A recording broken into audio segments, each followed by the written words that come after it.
আমাদের মহিলাদের মধ্যে থেকে একটা প্রশ্ন এসেছে যে কোন নারী হায়েজ অবস্থায় কি সালাত আদায় করতে পারে না তার জন্য হারাম সালাত নামাজ? মহিলাদের পক্ষ থেকে একটি প্রশ্ন এসেছে যে মাসিক অবস্থায় কি মহিলারা নামাজ সালাত আদায় করতে পারবে? এটা তো সাধারণ কথা। হ্যাঁ, নামাজ মাসিক অবস্থায় মাফ না পড়তে হবে, পরে কাজা করতে হবে। আল্লাহ মাফই করে দিয়েছেন তাদেরকে। মাসিক অবস্থায় নামাজ পড়া যাবে না, রোজা রাখা যাবে না, বাইতুল্লাহর তওয়াফ করা যাবে না। বুঝা গেছে?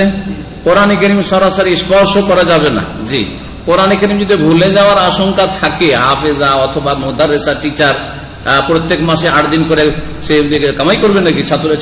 ছাত্রীদের পড়াশোনা নষ্ট করবে নাকি? এইরকম ক্ষেত্র যদি হয় সেটা আলাদা কথা। আর না হলে এমনিতে এসব থেকে বেঁচে থাকবে। আর নামাজ তো আল্লাহ মাফ করেছেন। হ্যাঁ, ঋতুবতী মহিলার নামাজ আল্লাহ মাফ করেছেন। রোজা তখনকার মতো আপাতত কাজা করতে হবে, আর পরে সেগুলি পুরা করে নিতে হবে। পরে সেগুলি কাজা করতে হবে, তখন ছেড়ে দেবে, রোজাও রাখা চলবে না।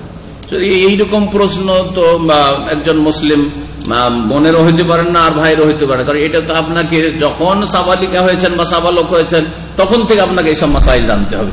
ফরজ গোসল হয়ে স্বপ্ন দোষে আছে, আমি নামাজ পড়তে পারবো কিনা, এই মাসলা তো আপনাকে যেদিন সাবালক হয়েছে সেদিন থেকে আপনাকে জানা ফরজ।